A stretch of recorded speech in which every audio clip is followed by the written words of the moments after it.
प्रिय विद्यार्थियों, बिल्कुल ही एक नए वीडियो पे आप सभी को स्वागत करता हूं।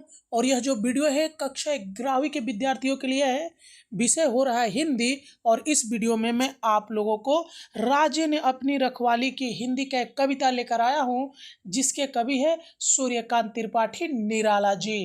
ठीक है, मैं इस चैनल के माध्यम से आप लोग को हिंदी का लगभग 80% सिलेबस पूरा करा चुका हूं, जिसमें मेरे चैनल पर खास बात यह है ना कि मैं हिंदी के पाठ को, कविता को, कहानी को, निबंध को समझाने के साथ साथ मैं आप लोग को उसका सेकेंड सेमेस्टर पर आधारित जिस तरह से प्रश्न उत्तर आएंगे उसको भी मैं कराया हूँ। ये खास मेरा चैनल का बात है, काफ़ी मेहनत करके बना रहा हूँ। यदि आप वो सारे वीडियो नहीं देखे हैं तो चैनल के प्लेलिस्ट में जाके देख लीजिए, जिसका नाम लिखा हुआ है WB क्लास 11 हिंदी सेमेस्टर 2। आपको बहुत बेनिफिट होगा। साथ ही साथ यदि आप इसका PDF चाहते हैं तो आपको PDF भी प्रोवाइड किया जाएगा। इस वीडियो के डिस्क्रिप्शन में मेरा व्हाट्सअप नंबर दिया गया है, वहां से जुड़कर कुछ टर्म्स एंड कंडीशन पर आपको PDF जरूर प्रोवाइड किया जाएगा। और मैं कुछ बहुत सारे चैनलों पे देख रहा हूँ ना हिंदी के, कि जो आप लोग को सेकेंड सेमेस्टर की तैयारी तो कराया जा रहा है, जो आपको हिंदी पढ़ाया जा रहा है चैनलों पे, बट सही तरीके से नहीं हो रहा है। मेरे को देखकर अच्छा नहीं लग रहा है कि थोड़ा टीचर को मेहनत करना होगा। सेमेस्टर 2 को ध्यान में रखकर किस तरह से एग्ज़ाम होने वाले हैं उस तरह से आप लोग को तैयार कराना ज़्यादा ज़रूरी है, क्योंकि सिर्फ कहानी या कविता को समझा देने से नहीं आपको बेनिफिट होने वाला है। इस बार पहले सेमेस्टर जैसा नहीं होने वाला है कि आप गए OMR शीट में गोल गोल करके चले आए, हो गया आपका एग्जाम। नहीं, इस बार आपको लिखना पड़ेगा। तो मैं उसी हिसाब से तैयार किया हूँ। राजे ने अपनी रखवाली की इस कविता में मैं लाइन बाय लाइन एक्सप्लेशन को, जो मैं एक्सप्लेन करूँगा कविता को, उसको नीचे लिखा भी हुआ है। आप उसे आसानी से देख पाइएगा, कॉपी पे नोट डाउन कर पाइएगा और इसे लर्न कर पाइएगा, समझ पाइएगा।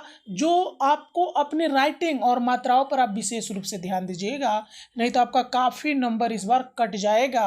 अभी से आपको प्रैक्टिस करना होगा लिखने का, याद करने का, समझने का।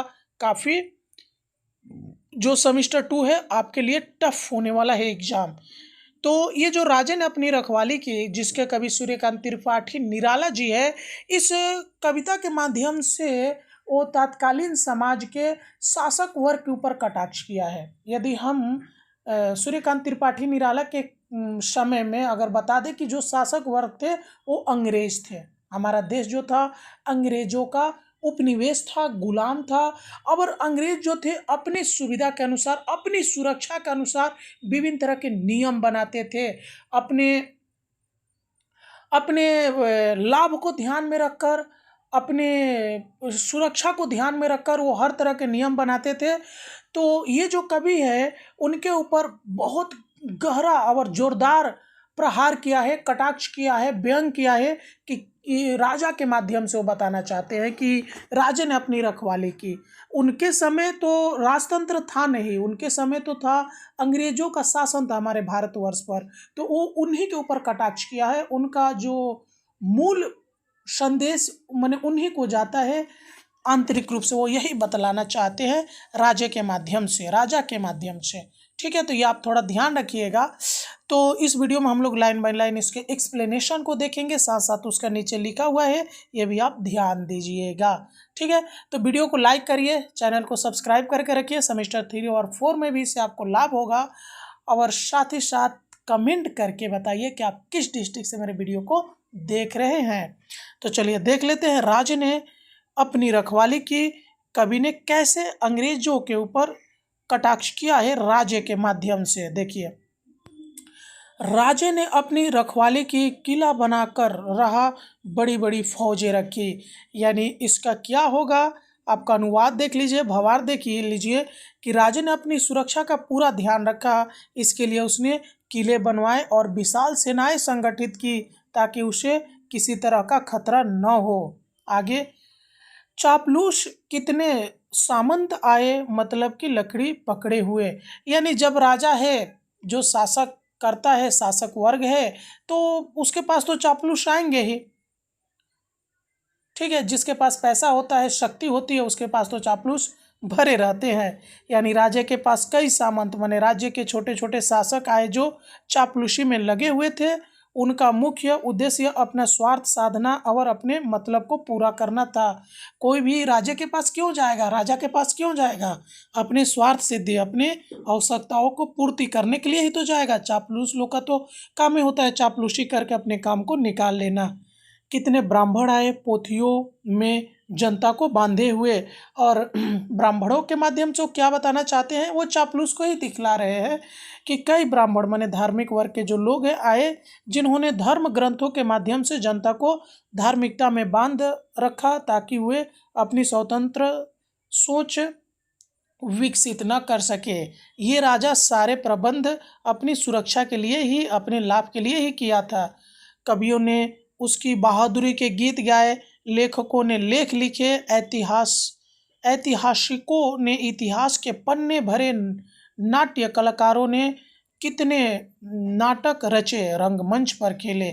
यानी राजा ने अपने कवियों के माध्यम से, नाटककारों के माध्यम से अपने आप को सर्वश्रेष्ठ, जनता का हितकारी और हमदर्द साबित करने का कोई भी मौका नहीं छोड़ा है। यानी जो शासक वर्ग है, कवियों ने राजा की वीरता की प्रशंसा में गीत गाए, लेखकों ने उसकी महानता को दर्शाने वाले लेख लिखे, इतिहासकारों ने उसे महान साबित करने के लिए इतिहास में उसे दर्ज किया, और नाट्य कलाकारों ने राजा पर आधारित नाटक रचे और मंच पर प्रदर्शन किया।